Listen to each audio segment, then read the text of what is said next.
প্রিয় দর্শক, আসসালামু আলাইকুম রহমতুল্লাহ।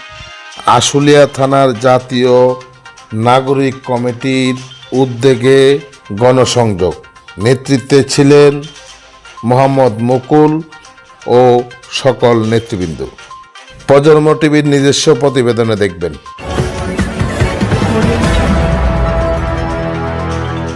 Dear viewers, Generation on TV, I welcome you.